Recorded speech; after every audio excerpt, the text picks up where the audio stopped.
This is all wrong. I shouldn't be up here. I should be back in school on the other side of the ocean.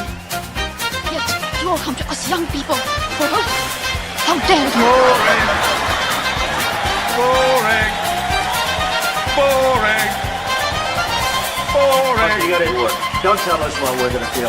We're trying to solve a problem. Don't tell us what we're going to feel. I'm not telling you. Because you're in no position to dictate that. That's exactly what you're doing. You're in no position to dictate what we're going to feel.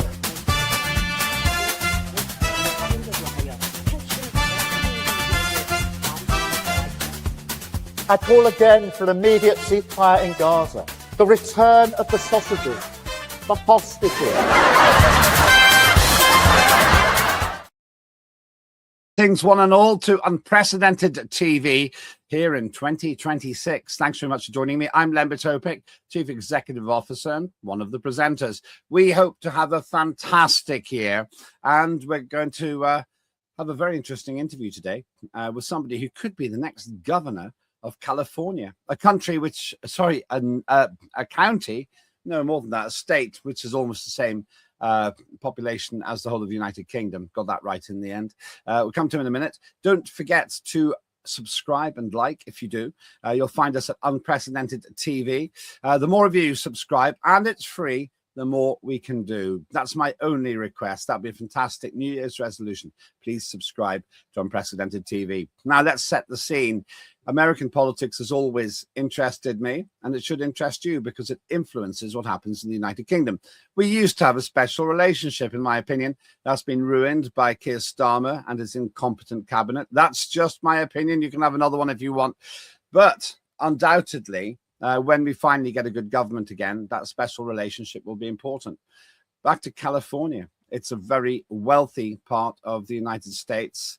It's got tens of millions of residents. It's got good weather, and it's got some great politicians, not least Arnie Schwarzenegger, who's the governor there as well. A great actor and a pretty good politician. But who else could do the job? We're going to be speaking today to somebody who'd like to do that job. He's an entrepreneur, a journalist, and an all-round good person. Please welcome Zoltqn Istvan. Zoltan, good to see you here on Unprecedented TV. How have you been? I've been great. Thanks so much for having me on. Well, that's great, and thank you. Let me just start with your name. Lembit Öpik isn't conventionally British.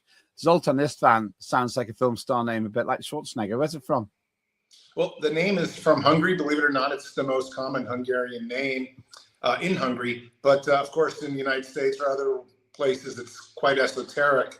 But you know, it is what it is. My parents gave it to me. I was born in the United States, though, so all your listeners know. I was born in the United Kingdom, but my name doesn't suggest it. By an amazing coincidence, though, my name is an almost exact anagram of the phrase, I like to be MP. Who knew? And I was one for a while. But the great thing is there's precedent. Arnie Schwarzenegger, he did very well in American politics. Let's start then with your background. Incidentally, I'm a great fan of Viktor Orban. I'm not sure if you are, but I think he's one of the few pretty intelligent politicians we actually have left at high level in Europe. That's for another time.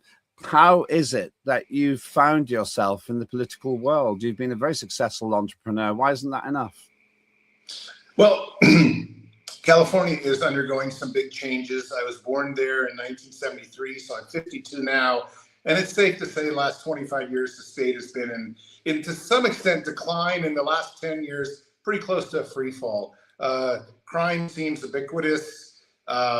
Taxes are outrageous. You know, I have been an entrepreneur in real estate development. It's almost impossible to build in California because there's so many regulations. So, I mean, we need someone to step in at the top leadership role and really to reverse the Golden State's fortunes. And I'm hoping to do that. You know, my background beyond the real estate endeavors is really in journalism. I started my career at National Geographic. I've also written quite a lot for the New York Times. Just finished, actually, for England, my graduate degree in philosophy at the University of Oxford about 2 years ago. So that was fun, too. But really, I'm running for office because my businesses have not been able to succeed in the California environment that we have now. And we need someone to step up and restore sanity in this state. We have something in common. We've both studied the thought of thought. I did philosophy at Bristol University. And I started off in economics, realized economics was a pseudoscience rather than a proper one, and then went to something which was authentic. The philosophy degree I've got put me in pretty good stead. I'm going to put you on the spot now. Favorite philosopher? Do you have one?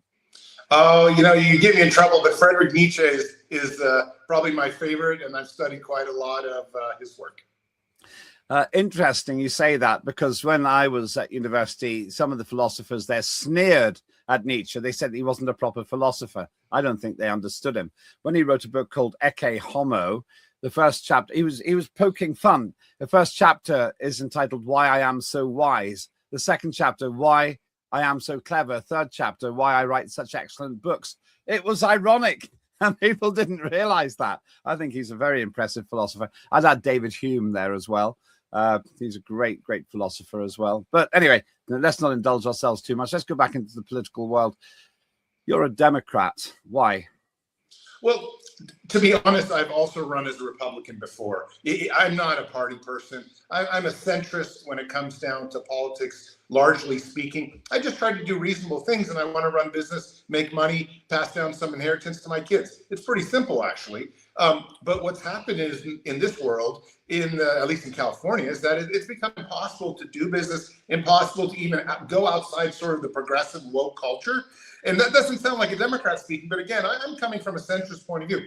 I would like to run as somebody who upholds liberal values, but still can have be fiscally conservative to some extent, to the point that business makes sense. And then let's just be a little bit more honest. To run as anything other than a Democrat in California means you're definitely going to lose. So if you really are serious about winning, you better run as a Democrat. Well, what about Arnie? Arnie seemed to do pretty well there. Well, his celebrity status was a kind of a single to none. I mean, he really was a special kind of thing out there. We don't have that in the race right now. Nobody with that kind of celebrity power, whether it's Republicans or the Democrats. Kamala would have been the closest thing, and she chose not to run. In fact, as I understand it, at least this is a hearsay, she chose not to run because California was in such dire straits that she might have messed up whatever legacy she has. Because no matter who takes over California, you're being left with a huge amount of problems and issues that are unlikely to go away anytime soon, just because the mess is so large. So it takes some bravado at this point, I think, to try to imagine being governor and changing it around. But I do believe I can do it, and we'll see how we can do.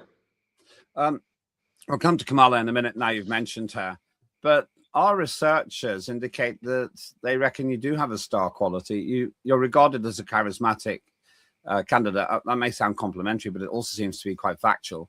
That means that you could pull it off as a Republican if you wanted to, but you've chosen to be a Democrat.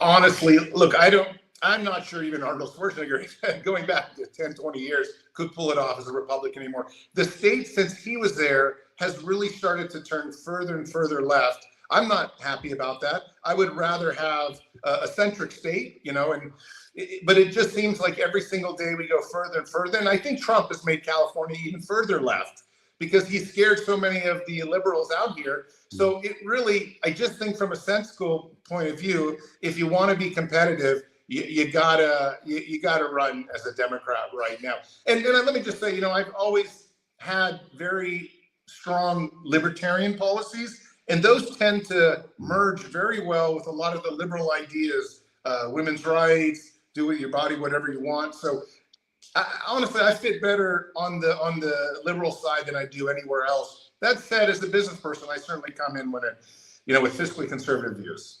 Liberal means something different in American politics to British politics, I'd say. I actually came into politics because I'm a libertarian. I got sick and tired of being told what to do. And, that must have been almost 40 years ago, around 40 years ago, in fact. And now I feel that Britain's got less freedom than it's ever had. Let's have a quick chat about Arnie. What did you make of him as governor, just out of interest?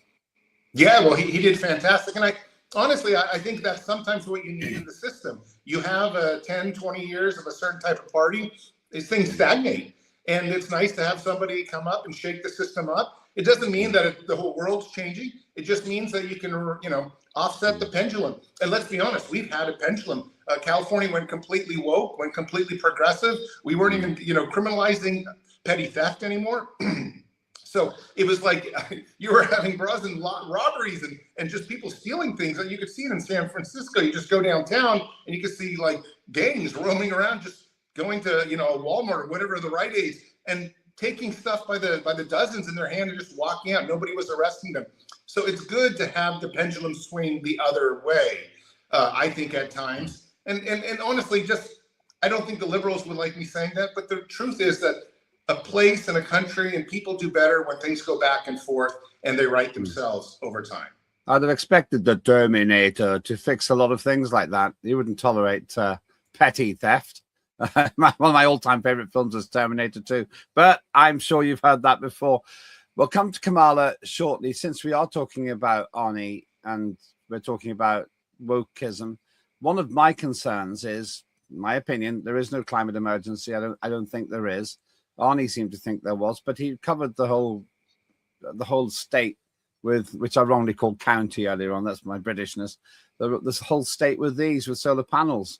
I'm told that that's not exactly been a roaring success.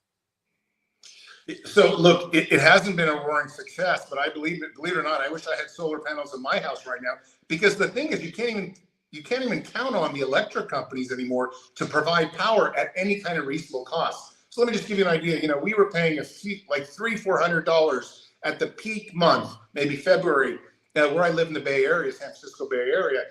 I think last year we paid $12.37. So that's 3 times the amount of what we paid just 8 or 9 years ago. So it's not, for me, it's not even about climate change. It's like, how can I save the most amount of money using whatever technology it is? But I don't know if I can trust, because yes, PG&E might be this company that is on the market and it's pretending to be private, but they're all in the hands of the government. So this doesn't really make sense at all either. So even if you are approaching solar panels as something good, whatever it is to save money on the heating bills, and I say this as someone who was just out campaigning literally across the state during a cold spell, and everybody knows exactly how hard they're getting hit on their heating bills. It's one of those things that's become completely outrageous in California. Your heating bill has become quite more significant than your food bill, which is crazy. I got solar panels. I absolutely recommend that nobody in Britain has solar panels. My team wanted to make a comparison. I said, think of one reason you'd move to California. They said the beaches. Which beach? Is that a beach you know? I don't know, but they look just like a California beach. Yeah, well, they said that's the way it's in California, and this is the way it is in Britain. They said we've got to move. They said we've got to move, and with modern technology, as we're proving with this interview, we could interview you from anywhere. Britain is trapped, if you're watching this live, in a cold snap at the moment, even though there were some very foolish climate people who said that our children wouldn't know what snow is. I think they do know what snow is. Let's talk about Kamala Harris. You mentioned her, and I heard that she was thinking about standing, but she hasn't done that now. She hasn't got a great reputation. There's a lot of chat. I'm not very keen on gossip. This is a recurring theme. Kamala Harris, emotional video, drunk or distraught. I don't really care. Winston Churchill was famous for drinking heavily through the whole of World War II. But I have to say, I didn't think Kamala Harris was very, very plausible. I think that she was a very weak presidential candidate. Well, I think what's happened is the Democrats have made mistake after mistake after mistake, and they're probably going to make a mistake, in my opinion, by putting up Gavin Newsom. And I'm not against Gavin Newsom. I'm certainly not against Kamala either. But I would like somebody who has a real record of making their state better. I mean, for example, Gavin Newsom, our current governor, took over a huge surplus in California. And what's he going to end his 8 years with? Well, a deficit for sure. And we have a giant deficit now already to get out of. And this is the kind of governing that we think is not only wrong, but shouldn't be promoted. And somehow, you know, I mean, I think for either, you know, maybe race reasons or whatever reasons, you know, Kamala was the right pick for the VP with Biden. But I'm not going to say that she's the right pick for the president at all. I actually didn't think that whatsoever. She shouldn't have been the nominee. There should have been a nomination process. The Democrats blew it, and I think everybody across the country knew it. And that's why Trump won in what I would say is almost a landslide. People were upset with the entire system. They were also upset that Biden was nowhere near as confident as the media was pretending. And this is the whole thing with the Democrats. In fact, with my campaign as well, we're trying to run an honest campaign. Look, what you see is what you get. It's not, maybe it's not as flashy as other people, but you're getting honesty, you're getting rationality. We have ideas on how to turn around the state, not ideas of just making you feel better because you see something flashing in social media. So this is how the Democrats have to come back if they want to come back at all. A word about Joe Biden. You've chosen to stand as a Democrat, and I get that, understand it. There would have been a time in the past where I'd have stood as a Democrat if I'd been in American politics. But you still have to overcome the legacy of Joe Biden. And here's one example of how he screwed up. America is a nation that can be defined in a single word. I was going to put him. America is a nation that can be defined in a single word. I was going to put him. Now, you might say it's a bit unfair to mock him, but he was the leader of the free world. Are you going to be affected by the legacy of a man who's clearly past his best, let's say, as president?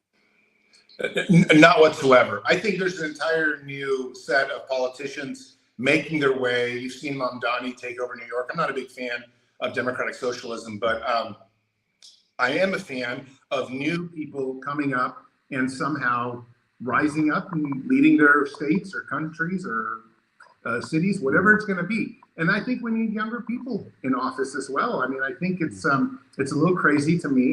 We have a bunch of 70 or 80-year-olds running around that, you know, their minds just aren't as sharp. I mean, I can just tell you just from all the studies, you're not that sharp at that age. So maybe it's something where we should be looking at younger people. And I think that's already something that's starting to happen. And I'm glad to be a beneficiary of that. Well, I'm 60, you're 52, so I'll consider that patronizing. No, I think 60 is something very different than 78 or 82 or whatever Trump and Biden were. I mean, that's a whole nother, those 10 years make a big difference. People ask me if I want to go back into Parliament. I do have an opportunity to do it. I'd rather run unprecedented TV, to be honest with you. I just really, really enjoy it. Let's look at some of the issues which are common, if you like, to the United States and the United Kingdom. And one of them is the issue of migration. And based on the geographical location of California, you're fairly heavily affected by this. There's been a lot of debate about whether ICE, I think it's called, ICE comes in and does a lot of intervention. And that's caused, that it seems to me to have caused quite a lot of stress in your neighborhood, your part of the world. Where do you stand on the forcible extraction of people who maybe they're illegally but have been there for a long time? Yeah, I think when it comes, this is kind of where my libertarianism comes down a little bit more. I think if you've been here a while and you're an illegal alien, we shouldn't be dragging you out of the streets. It's quite different if we absolutely positively know that you have a criminal record, especially a violent one. That's a very different take. I also think ICE shouldn't be wearing masks, and nor should people be wearing masks. If you can't decide, if you can't be honest about what's going on just by how you look, then there's a problem. But I'm not into dragging people out and putting them, back to their countries anymore. What I'm definitely not for, though, is I don't think we should be spending an enormous amount of money on illegal aliens' health care when there are so many Californians, literally like 15, 20%, living at or below the poverty line. I'd much rather spend the money directly on Californians and on U.S. citizens to make up for whatever means that they don't have. And so I think it's kind of gone out of control. The Democrats, again, have gone out of the control. And I want to just say also, I do think it kind of backfired. This idea that the Democrats would let in a ton of people from other countries and that those people would vote for them. This didn't actually work in the last presidential election. I think you were letting in a lot of very sort of aggressive males from different countries. Well, they're probably going to vote for the aggressive male that was running for office, and that was President Trump. And I think that happened. So I think Democrats have to rethink this whole immigration thing a little as well on a philosophical level. Yeah, we got the similar problem, and it's an endless cycle of claim and counterclaim. The English Channel's not very big. and very impressed with my team there. That is actually the English Channel. You can get the whole thing in one picture, 20 miles, 36 kilometers. And we're not able to defend that. And you get up to 1,000 people coming across in small boats on that. And that's created rage and a huge problem for the Conservatives and also the Labour Party. Explicitly then, if you were the governor, what would you do about migration? And what would you do about Donald Trump's migration policy and ICE in particular? I know that there's only a limit to what you can do because Donald Trump can always evoke the National Guard and say there's a crisis and so on. But what would you do about it? Well, the first thing I would do is I would reach an olive branch out to President Trump. I think it's absolutely crazy. I know Gavin Newsom's trying to run for president and he wants to be a fighter. But I mean, honestly, I want someone who governs. So I think the first thing to do is reach out to Trump and say, listen, how can we make it so we don't have all this chaos? This is what our mayor of San Francisco did. You know, Trump was going to send the National Guard there, and the mayor reached out and said, hey, you don't need to do that. What can I do so I'm doing your work for you? And all of a sudden, San Francisco, in a matter of 6 months, has been cleaned up quite a bit. And I've seen it. I live there. I'm pretty amazed myself. The point, though, is that I think you can get a lot more done by compromising and by olive branch, by reaching out for peace and working together with the federal administration rather than just yelling at Trump and getting people really excited behind you in these demonstrations and whatnot. The demonstrations aren't feeding people. They're not giving people better jobs. They're not putting money in their pockets. So I'm all about governing and making people's lives better. I feel like the current governor of California is really already trying to run for president, and he wants to run on this anti-Trump ticket. It's working. I get it. The media loves it, and people seem to love it. But people aren't actually doing better. They're not actually wealthier. They're not actually living better lives, and that's what I'm concerned with. Yeah, I've had to say, I think migration and the whole migration issue could actually define the next the outcome of the next general election in the United Kingdom, because Labour has gone. And let me just kind of tell you my 2 cents to it. A huge part of my gubernatorial campaign is based on AI and automation. We know that AI is coming. It's going to be taking jobs. Robots are literally going to be in people's houses here by next year. Some already have them, doing mundane tasks, cooking, chores, laundry, things like that. There's a lot less reason over the next 2 to 5 years to have immigrants come in and do menial jobs, because menial jobs are going to be taken over by humanoid robots that can do them a lot more cheaply, without suing the owners, without ever calling in sick and things like that. So there's a real reason, like the HB1 visa thing with Trump. You know, he said, oh, we're just changing the visa program. I think what's really happening is people starting to realize we don't need immigration like we once did. In fact, we may need zero immigration at some point here in the next 10 years, because we have automation and AI that does everything for us that immigrants once did. And this is huge in terms of changing budgets, healthcare, growth of a country, the population, things like that. So let me just put that out there so your listeners know. I'm not huge on being pro-immigration anymore, because I do believe robots are going to be able to do all the tasks that immigrants once did. That's a big statement. I saw something about you claiming that there'll be robots for every household. Yeah, there it is. Yeah. Do you literally mean that? Oh, yes. Oh, yes. So listen, there are already thousands of households in California that have robots. Some are starting to finally work autonomously. They've been done through avatars, but they're already loading dishes. They're already starting to do basic cooking. They're already starting to do basic laundry. And there are 10 or 20 different already $100 million, some $1 billion companies out there that are working on creating robots that are going to be able to do anything and everything that you can within 12 to 18 months. And once those hit the production line at about $30 to $40 to $50,000, every single CEO or company owner, entrepreneur is going to want one. Yeah, I'm going to want one for my real estate business. Maybe many of them, maybe 20 of them. Why not hire them to build houses instead of hiring people who call in sick or sometimes show up drunk or sue me because the tool drops on them of some sort? So there's a huge incentive to bring robots into our everyday lives. And I think it's going to come a lot more quickly than people realize. And one of the reasons it's going to come is because it's going to be far larger than the automobile industry. We're talking about 1, 2, 3, maybe 5 robots for every single person at some point in the future, just because you can, because they're going to come down just like televisions to be so cheap. You know, we always thought, oh, you have one TV in the house. I'm in a 4-bedroom house. We have 4 TVs. You know, I mean, that's how I think robots are going to be at some point here in the 10, 20-year future. Is there a danger then that you'll make the Californian human race unemployed?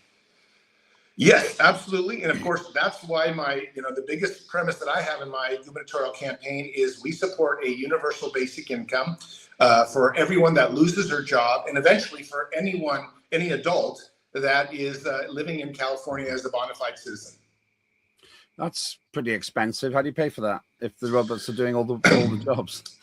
Well, at some point, so first off, you can already see this. Robots are making the economy just grow bonkers. I mean, you've seen how big some of these companies have grown. I mean, what is Microsoft now have a GDP or close to Spain or something like that? Or, I mean, it's gone outrageous. Some of these giant companies like Google are quite a bit bigger than quite a few European countries. Yeah. The point, though, is that this is going to continue because they are getting better at replacing jobs and creating more opportunity, more production. These things can work 24 hours a day, whereas you and I can put in 8 to 10 hours at best. And maybe 12. Speak for yourself. I'm 16 hours a day, my friend. Okay, well, you're in 16. Okay, you're a superhuman. But I think a lot of people don't want to go beyond the 9 to 5, and these robots never stop working. The point is that when you take all that together and you expound it up, upward, it's crazy the amount of production that we could have in terms of how far the economy grows. And if that happens, there's going to be plenty enough money to pool from those companies, either through investments or either through, maybe it's taxing, or maybe California takes a stake in some of these companies. We pay dividends that way. That's one way. The other way, though, is my way. Is America owns about 40% of its western United States is totally empty land. I would love to lease out a lot of that federal land to whoever wants it, and to help pay a universal basic income. There's actually enough money. It's about $200 trillion right now worth of federal land the United States have, and $200 trillion would be probably enough for about $1,700 for every single person, and this is even children, in the United States. Now, you probably wouldn't be able to lease all of them out. You wouldn't want to lease out national parks, things like that. But you certainly could monetize a large portion of the American real estate that's unused out there right now. And if you did so, that would be a great way to pay for a universal basic income as well. I have to say, you are radical, and it's quite inspiring to hear it. I also need to declare an interest. When I set up Unprecedented TV, I made a decision from the outset to rely heavily on AI. And I would say we'd have twice the number of staff if we didn't depend on it. The difference is I didn't replace employees with AI because I started with the AI. And as a result, I've created jobs, and I've actually probably afforded to set up an entire TV station if every job had to be done by a human. So I get that. I think I'm more concerned about whether AI will replace jobs which are currently being done by humans. But you know what? I'll put my cards on the table here. You can't stand in the way of progress. It's totally futile, because if America doesn't do it, then China will. Yeah, and let me just say, regarding your TV show and TV company, it's just like, my guess is in 5 years' time, you won't even be there behind the screen. You'll be on the beach in the Bahamas, but it'll be you presenting, and your employees as well. They'll be on the Bahamas as well. This is the amazing thing about all this creativity with AI, and just how efficient it's going to be. And of course, it'll be 24 hours a day news network. So that's the magic of AI. And I was telling somebody in an interview earlier, what's scary is that the AI that's going to represent us, our avatars, are actually going to be better communicators than you and I could be. I mean, imagine if we had an AI avatar of Biden. He would have never made those verbal blunders. He might still be president. So this is the kind of thing that I'm talking about, truly radical change. Now, I'm not saying it's good or bad. What I'm saying is that I think people often underestimate how powerful this transformation could be, and how much time it might actually save and money it might actually make. Stay with us there. There is, of course, the nagging doubt, the suspicion that viewers may now have that you and I are AI. It's possible, I suppose. You're watching a very real Zoltqn Istvan and a very real Lembit Öpik here. Somebody else who's very real is Claire Dyer with Dire Consequences. She has been absolutely storming ahead with her work and her program, where she takes local issues and finds the national significance. Watch this.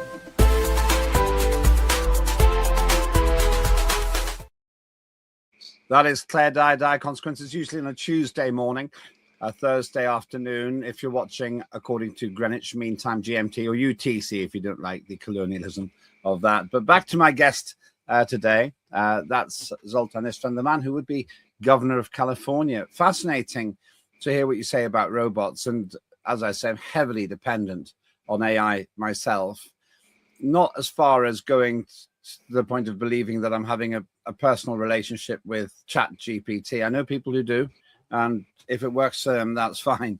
But I regard AI as a tremendously useful tool more than anything else. Just want to touch on transhumanism, which I know that you're interested in. What is transhumanism, and what are the implications? Well, sure. Transhumanism is a social movement of many millions of people around the world now that want to use radical science and technology to upgrade the human being and upgrade the human body and upgrade the human experience. It can be anything from kind of exoskeleton suits that might allow a senior citizen to climb Mount Everest. It can be brain implants for somebody who's in a wheelchair and can't walk but wants to walk, and maybe it'll help them. It can be even something as simple as electric cars, which, of course, if you go to San Francisco, at nighttime, you almost see no cars anymore except the Waymos. So this is what transhumanism is. It's using radical automation and kind of overtaking the human experience and improving it.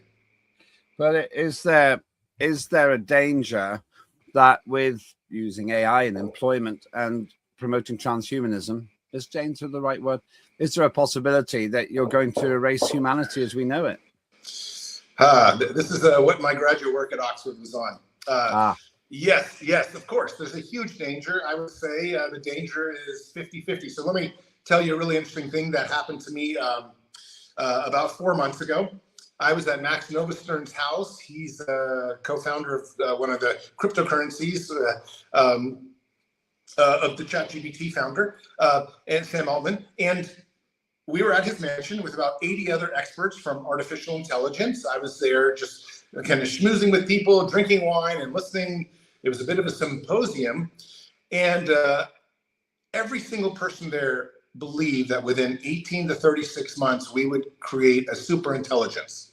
And that super intelligence, we kind of said, would be about 50 to 100 times smarter than the human being. Now, people are already saying we've created a machine that's as smart as us. They're already using this in Google. They just haven't released it to the public because they're having problems with keeping it from saying racial things or things that are improper, politically incorrect. But people are already telling me, these are coders at ChatGPT and Google, Microsoft, were already telling me, oh, we've already reached AGI, this equivalent of intelligence to human beings. But we're now starting to work on the bigger things. And if they are right, they're honest, and I think they are, we are in for a most incredible 3 to 4 years as we give birth to intelligence that's greater than us. And if that happens, I don't know if it's going to be good or bad. It could be Terminator style. Well, that's the issue. And this is one of the many millions of depictions of man and machine coming together. And of course, yes, appropriately enough, Terminator was a machine designed to kill and then designed to save, actually. I don't want to go too far down the path here because you and I are both qualified philosophers, and I don't want to lose the audience on this. Of course. But I'm going to take this opportunity to ask you whether you think it's possible to create authentic consciousness or merely the symptoms of consciousness. So I'm not sure that consciousness is even important when we're dealing with super intelligence. We seem to think we're really special because we have this consciousness. But if you think about it, it's really what's practical, what gets the job done, that is really the measured result of what makes a difference in the universe. And an AI doesn't have to be conscious to change the world, to destroy us, as you saw in Terminator 2, one of my favorite movies as well. It doesn't need to be conscious. And the point of the story, though, is that we have this belief that if it's not like us, it won't be as strong or as powerful, as smart as us. But AI doesn't have to be like us. It could be far more powerful just being a simplistic macro giant calculator, a couple miles wide square of servers. And that could be easily enough to not only take over the planet, but perhaps take over other parts of the solar system and galaxy. So I don't know if consciousness is really that important in terms of it having power. That's I'm so tempted. We do another program called In Good Faith, and I might invite you to talk with Marcus Papadopoulos, Dr. Marcus Papadopoulos, on these issues. He's a fascinating fellow, and I so want to talk about the philosophy, but me too, and I love it. I love it. When I'm over there, we'll have dinner and we'll talk about all of this and whether it's possible. I have a theory about consciousness, and I have a theory about why I'm pretty sure. I'll tell you after the show, actually, briefly. But I'm pretty sure that we don't make consciousness, but we might make the circumstances for consciousness to live. But that's another story. Let's get back to, you mentioned something very interesting there, the space program. I'm very keen on exploration. I think human beings are designed to reach out, and the curiosity, when that ends, so does our wanderlust. Where do you stand on space programs and so forth? Yeah, so I mean, the space industry is one of my, top 5 initiatives in California. I got to be honest, I've been a Star Trek fan and Star Wars fan forever. I have watched California lose business every single year to Texas and Florida until at this point, it's not even the largest state doing well, maybe in some things like satellites, but in terms of rocket launches, all that, we've lost. And I want to bring it all back. I believe we could just, we have a ton of empty land. California's huge. There's plenty enough open space to build entire space industries, an entire city dedicated to the space industry, and to make this kind of ground zero, our state, ground zero for the world, to have launches literally going up daily, which they almost are around the world now. So I would love to bring that all back to California, but it takes lessening environmental regulation, number one, and it just takes this idea of having a visionary response to the space industry. I want to get to the stars. I think our state should want to get to the stars. I think our country, I think our world should want to get to the stars. Yeah, I'm the same as you. I'm very heavily involved in space project as well, and that's for another time. Donald Trump was talking about going back to the moon. He seems to be backing off a little bit on that now. It seems likely to me that the next boots on the moon will be Chinese. Yeah, I mean, look, we have to do something about the Chinese. We can't let them completely start being better at AI, better at robots, better at getting in this, to the moon, the space industry for us. We need to just pick up the pace. This is kind of the problem with America, is that, and with some of the woke agenda that came in, it just kind of said, oh, everyone's average, everyone should be happy. Let's just hold hands and everything will be great. It's not going to be great. We're competing against people that work much more, I guess, harder than we do. If you look at their school systems from a young age. So we're going to have to break out whatever it is that we can and really start to work again to create enterprises. Now, thankfully, we did launch the AI industry, and that did come from California and America. But the Chinese have caught up very quickly, and they're starting to move forward in quantum computing in ways that we haven't moved forward yet. So, and quantum computing could be like the next AI boom. And so if we don't start doing these things, especially with the space industry, we're going to find ourselves falling behind. And because the way that technology moves these days, it moves so quickly. If you fall behind even a few months, that could be it. That could be the end of it. You may never catch up. You mentioned woke quite a few times. One of my great annoyances is the intolerance dressed up as tolerance that the woke community put forward. I am appalled by the fact that children of single digits years are being taught about transsexuality and sexual identity. These are things that I think should come to you naturally at the time of puberty. Are you not causing yourself difficulty in the Democrats, which I tend, maybe incorrectly, tend to assume is very heavily committed to the woke agenda, that you're standing as a Democrat, but you're eschewing what I thought was essentially the Democrat agenda there, the DEI agenda? Yeah, no, I'm absolutely, and this is clear on my website, not for DEI. I think it should be based on merit. I mean, I stand behind a lot of the typical, I guess, centric ideas where a lot of those questions don't even come up. I guess where I fall, though, because of my transhumanist linkings, the idea that I am, quite committed to using science and technology to improve the human body is where I actually fall in many ways more liberal, or I would say more libertarian than a lot of the other Democrats out there. In many ways, I'm more woke when it comes to what you want to do with your body, but I don't have this crazy agenda of teaching it to children or having, men and women's sports, for example. I totally am against that. I have 2 daughters. The last thing I want to do is, after my daughters are trying to get into college for swimming, have a guy beat them. I mean, these things. That said, I'm completely favorable when it comes to, if you want to change your body and become a transsexual, of course, do that. I think that's wonderful. But I think there has to be a limit on these kinds of boundaries. I think most transsexual people are actually quite upset with how the woke has almost hijacked their agenda. The transhuman agenda is far more dramatic than even the transsexual agenda. For example, we have friends that want to become fish, that want to put on an eye on the back of their head. I mean, this is sort of what transhumanism is. We want to merge our brains with machines one day. That sounds wild and crazy, but that's really what transhumanism is about. The thing is, we're not going to 6th graders and saying, this is what you need to do. What we're going to 6th graders and saying, look, do your algebra, do your geometry, read Huckleberry Finn, these kinds of things. I have a friend, Craig McKinley, former British Member of Parliament. He had sepsis and he had his hands and feet amputated and replaced with very effective prosthetics. Before I knew him and before he went through his experience, Sorry. That's okay. These things happen.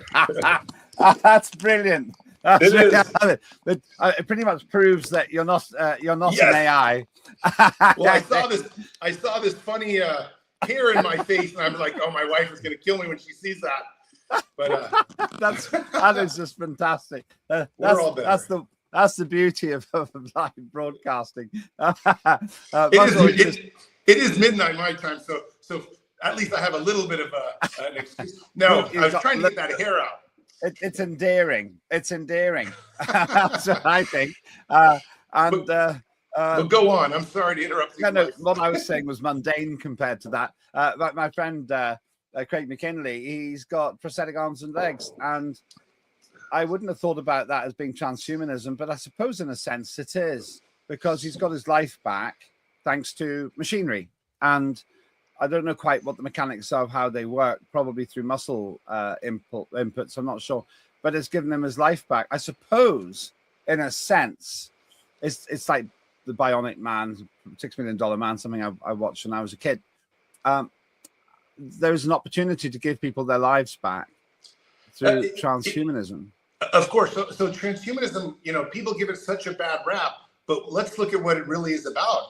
It's if you're fighting a war in Afghanistan or Ukraine and all of a sudden your leg gets blown off, we're the people that put on a robotic leg so that you can walk again. Or if you're in a wheelchair, we're the people that give you a neural implant so you can get out of that wheelchair and actually run again and walk again. So transhumanism is one of the most humanitarian movements out there. And its number one goal is to try to get you and I to live longer. Its number one goal is actually to try to overcome aging. And so, I mean, when you think about it, like people are trying to do this or do that, but we're trying to not make it so that you don't die. I mean, what could be more humanitarian than that? And I think it has a bad rap because of the word trans and transgenderism and whatever, I mean, but let's be honest, it has nothing to do with that. Trans just means beyond and human means human. So we're trying to go beyond the human being. Once again, a very, very interesting area. And I know that Elon Musk has been focusing on that. I want to finish on politics again.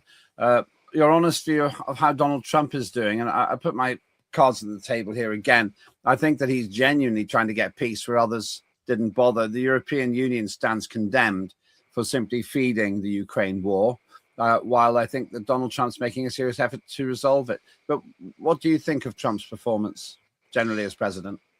Absolutely. Look, I mean, his performance is undeniable. I'm not a fan of Trump. He said some bad things about me in the past, I understand. However, look, he's done a good job.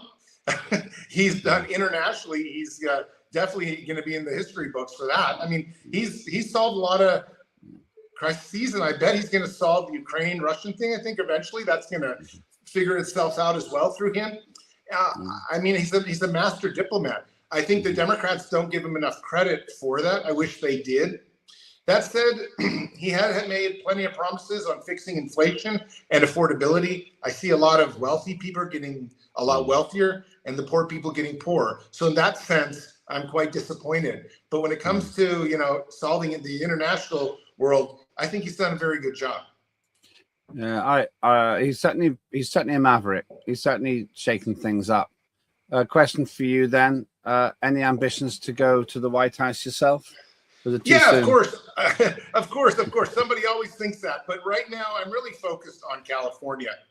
I got to be honest, though, that we believe that, and a core part of my campaign is dealing with AI and automation. We think that's going to be transformative to the world. We are trying to start universal basic income in California as a way that the rest of the country will follow. And we honestly think the entire world is going to have to follow, because how many jobs can be lost before a massive depression happens when people can't find work and find enough employment? And the Social Security system doesn't really do enough for people. It just gives them the bare minimum. We have hundreds of thousands of homeless in California. So if we can create a structure in California, a basic income that's targeted, we're not giving basic income to really rich people. We're trying to give it to maybe people that make $150,000 and under. Maybe it'll be progressive. Maybe a billionaire will get a $10 check just as an honorary, we haven't forgot about you kind of thing.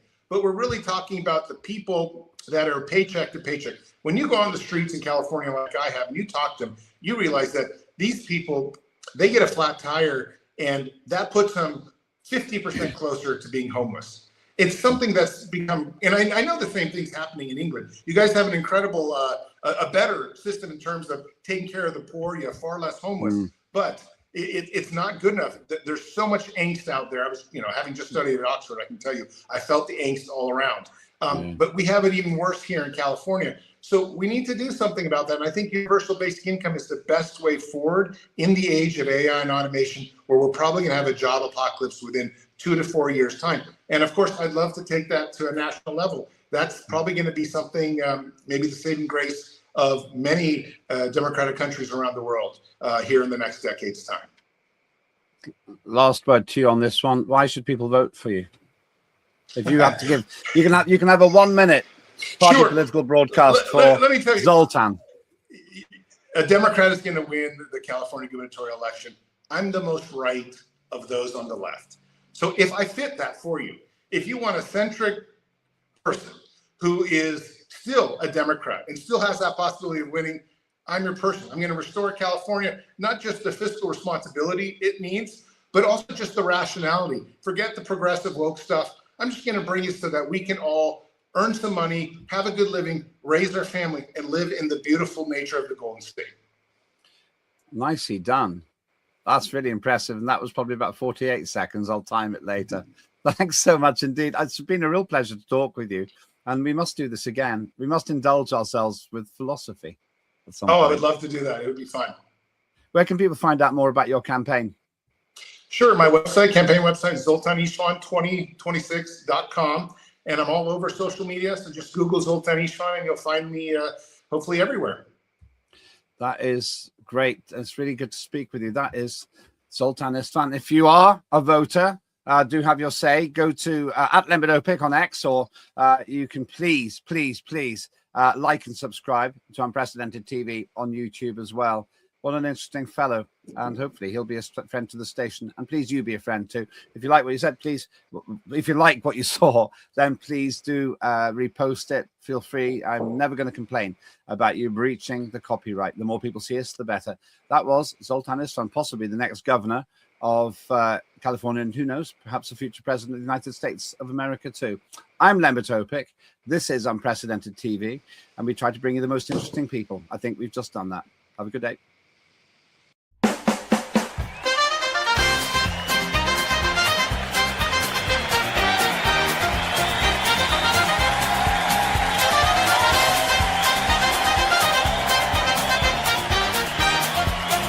Immediate ceasefire in Gaza, the return of the sausages.